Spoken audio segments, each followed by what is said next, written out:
with a lawsuit seemingly coming AEW's way and more. This is Wrestling Rambles. My name is John, and you're watching the Wrestling Report. Before we move on, make sure you subscribe to Wrestling Rambles with notifications on, and don't forget to like the video.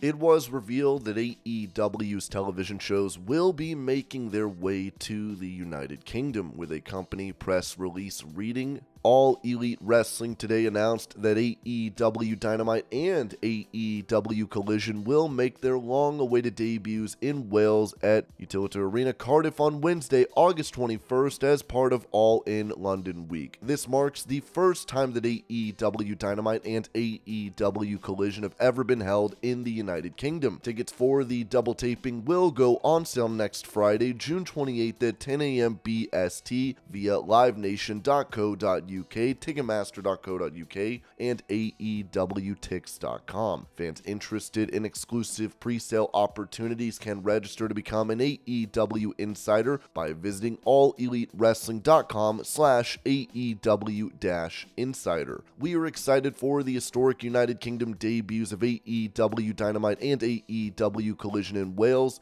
at Utilita Arena, Cardiff on August 21st, said AEW CEO, General Manager, and Head of Creative Tony Khan. The event will serve as the perfect kickoff to what will be an amazing week for AEW fans in the United Kingdom, culminating with All In London at Wembley Stadium on August 25th. AEW All In London takes place Sunday, August 25th, live from Wembley Stadium in London, England. Tickets for that event are on sale now via ticketmaster.co.uk and AEWTix.com.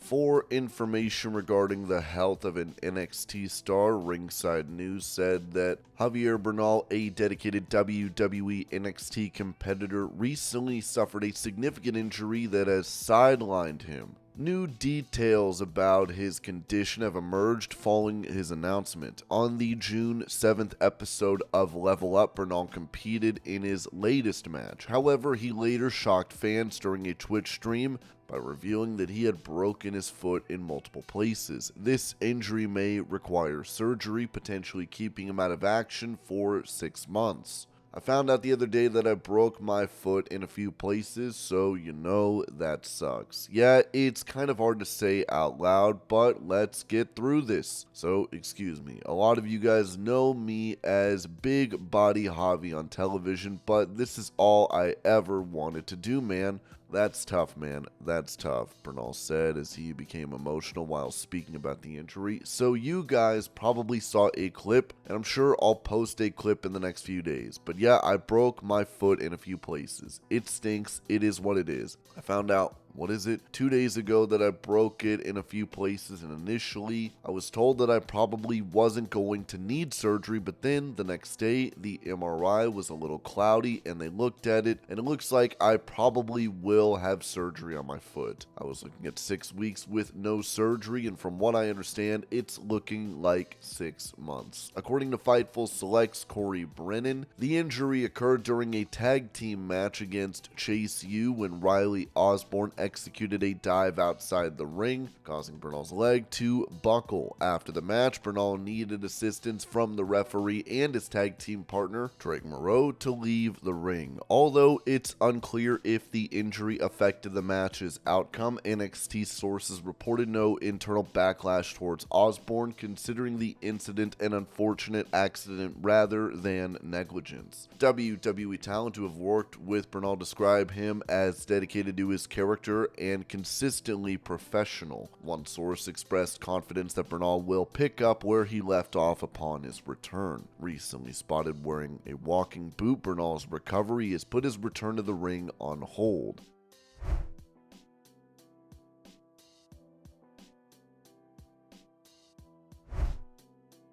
Defending MJF over a question regarding him not drawing ratings anymore for the promotion, Conan said on Keeping It 100 as far as MJF, He may not be a draw according to numbers, but that's one entitlement on the show, not him, because he's usually the best thing on the show. You're either uninformed, a hater, or both, or a mark.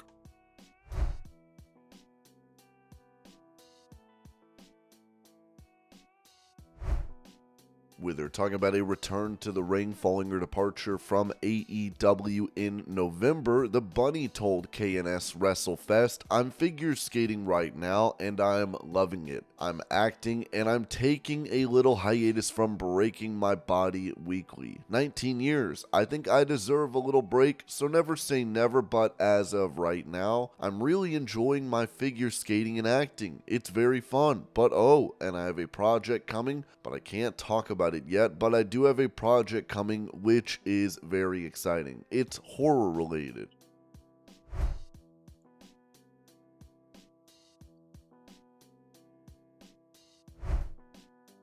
At a Hooters, Hulk Hogan can be seen taking part in a skit with Frankie LaPena.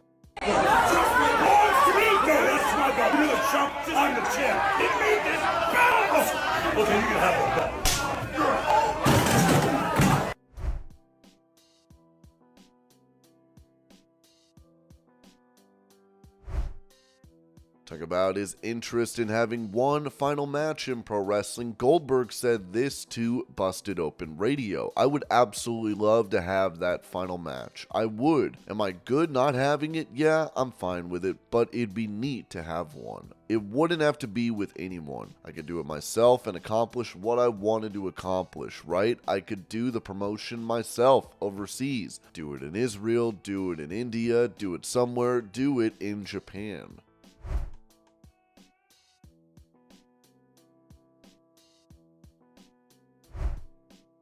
Speaking about the current partnership between WWE and TNA Wrestling, SmackDown General Manager Nick Aldis told the Gorilla Position podcast, "I feel good about it. I don't know much about it, truthfully, so I can't speak too much to it. I thought Jordynne Grace put in a tremendous performance. She's probably a lot of the driving force behind the whole relationship, because once you have a talent like that, a promoter, which Hunter and Sean are, they are looking at it like, I don't care how we have to get it done, I want that person on my TV show." A lot of times, that's the genesis of a lot of working relationships. I certainly hope that there can be more between WWE and TNA. TNA has a rich history. I came into TNA arguably at the peak in 2009. We were doing a couple million views on Spike TV and were in hundreds of countries around the world and had a world-class roster, which I think gets overlooked. The quality of that roster, I was very fortunate to be around that talent and learn from them through osmosis. I think it would be beneficial for WWE to be able to harness some of that history, particularly when you look at AJ Styles, Drew, LA Knight, to cover that part of a character's history. What we're looking at now, and as we've moved into the digital age, people want the full story. The idea of everything you did before here doesn't exist has faded away because people say it's more fun to know about other things and planting seeds. The ability to dive into that and enhance stories would be beneficial, and a major shift in WWE going forward.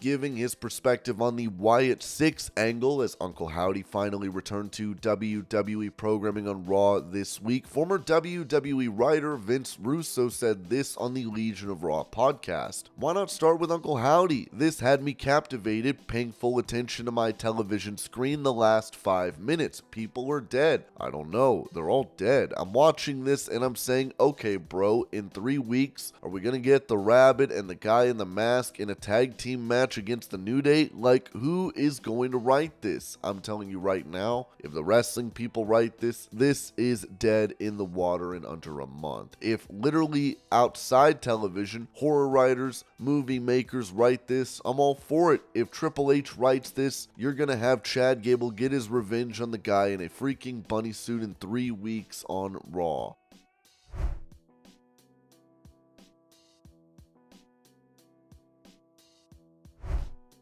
Touching on the AEW status of Hangman Page, Ringside News noted that former AEW World Champion Hangman Adam Page has been absent from AEW television since the Revolution pay-per-view in March, where he lost to Samoa Joe in an AEW World Championship triple threat match that also included Swerve Strickland. Rumors have been swirling about Hangman's imminent return, and last week reports surfaced that creative plans were being developed for his comeback. Many fans speculated that Hangman might make his return on tonight's episode of AEW Dynamite, taking place in his home state of Virginia. However, according to an update from Fightful Select, Hangman was not scheduled to appear on tonight's episode of AEW Dynamite as of last week. While plans could change, his return is expected to occur sometime over the next few weeks. On last week's episode of Dynamite, the Elite issued a challenge to Team AEW for a blood and guts match, hinting at the need for a fifth member. This has fueled speculation that Hangman could be that fifth member, marking a significant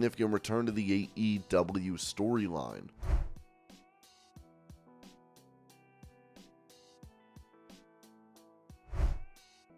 Pointing out an achievement from Logan Paul, Wrestle Features wrote on X that Logan Paul is the second longest reigning US champion of the past decade. Humble Wrestling replied with 2 title defenses. Logan Paul then said, "Work smarter, not harder."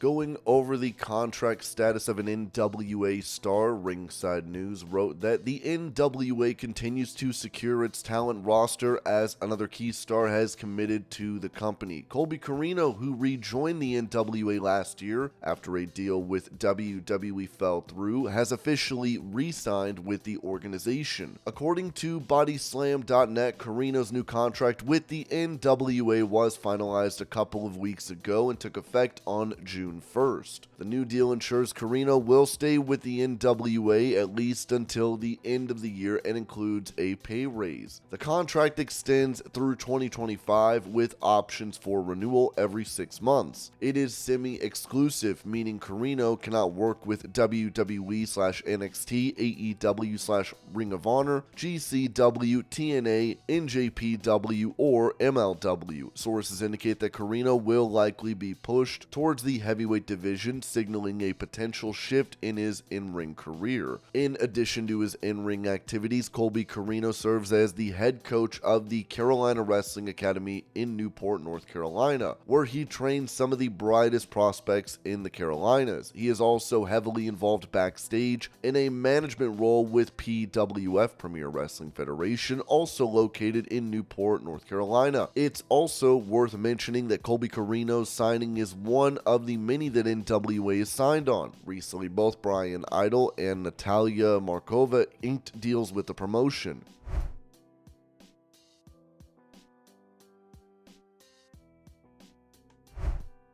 In a video posted by Johnny Gargano, Tommaso Ciampa can be seen attempting an RKO on Randy Orton. You know what really grinds my gear? What? Randy Orton? Yeah. Why? Ever since his return, with his stupid music and his stupid It's muscles. awesome. His music's awesome. His muscles are awesome. He looks stupid great. back. He looks I got cool. the most 3 dangerous letters in all of wrestling. Stupid R, stupid K, stupid O. Pretty. What? I'm gonna put an end to it. How? I'm gonna RKO Randy. You're gonna RKO Randy? Right now. How? Just What? get this.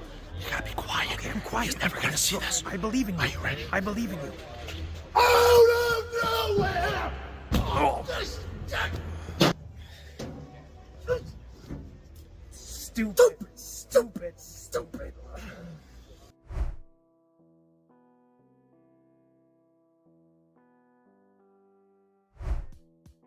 Asked for his thoughts on WWE working with other promotions, AEW commentator Tony Schiavone said this on his What Happened When podcast. "I'm not familiar with what's going on. You're telling me news I haven't heard." Co-host Conrad Thompson then pointed out that Schiavone tends to stay in his lane on these topics, as Tony responded, "Because what they do does not impact me at all. People may say, well, yes it is, because there's a war going on and you're competing for numbers. You know what? It ain't what what you think. This is not the 90s. Here's proof it's not the 90s. They're going on Netflix. They're going on a streaming service, okay? A streaming service. So I don't know what they're doing. If you get tied up into what they're doing, you're focusing on the wrong thing. You need to focus on your at least from my perspective.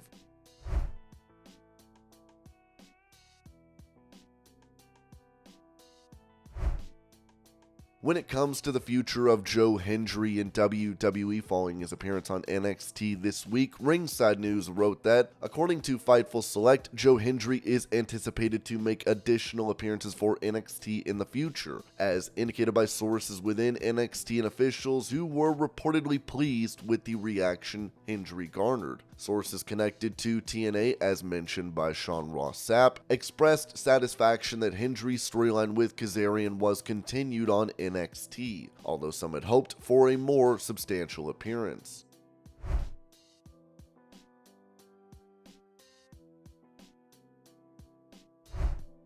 Recapping the events that led to commentator Kevin Kelly departing AEW, Ringside News noted that Kevin Kelly, known for his work with wrestling promotions like WWE, Ring of Honor, and New Japan Pro Wrestling, found himself amidst controversy following reports of his departure due to a contentious rant just before AEW Revolution. Kelly has now confirmed he plans on suing AEW over his departure. Speculation arose regarding Kelly's abrupt absence and subsequent return to AEW sparked varied reactions from fans. Tensions escalated when Kelly publicly criticized Ian Riccaboni before the AEW Revolution pay-per-view, alleging defamation and emphasizing his significance within the company. But the idea of what I bring to the table is lost there because Ian libeled me, so I sit on the bench, valued by my peers, waiting to get my number called. It was then reported that Kevin Kelly's absence was tied to a legal matter as well, and Kelly is currently doing other pro wrestling related work now that he is no longer with AEW. During a recent interview with Wise Choices, Kevin Kelly discussed the events leading to his departure from AEW. According to Kelly, everything was going smoothly until a personal disagreement arose with Ian Riccaboni, an ROH announcer. Kelly explained that Riccaboni accused him of being a conspiracy theorist and a right-wing radical simply because he wanted to raise awareness about child trafficking inspired by the movie Sound of Freedom. Kelly clarified that while he didn't agree with everything presented in the film, he felt strongly about the issue of child trafficking. That really pissed me off. I thought we were friends. Kelly recounted how he approached AEW HR about the situation, feeling hurt by being excluded from broadcast during this time. He later learned from HR that the matter had been handled internally, but he wasn't informed of the outcome due to its confidential nature. I get that, but I was the victim. I didn't want him to be fired. I just wanted an apology and know if this perception has hurt me in the company. Feeling increasingly frustrated by his treatment both within AEW and from some fans online, Kelly sought the help of an AEW psychiatrist. Despite this, he admitted leaving a heated message for HR and venting online about the situation, actions which led to his termination from the company. I don't remember what I said, but I'm sure it was stiff. I got let go for the things I was saying publicly about the company on social media and the voice message I had left for the nice HR lady. Eric Bischoff then asked Kevin Kelly if he planned to sue AEW, and Kelly made it very clear that he does plan on suing AEW over the nature of his release, stressing that he has to. So what are you going to do? Are you suing them?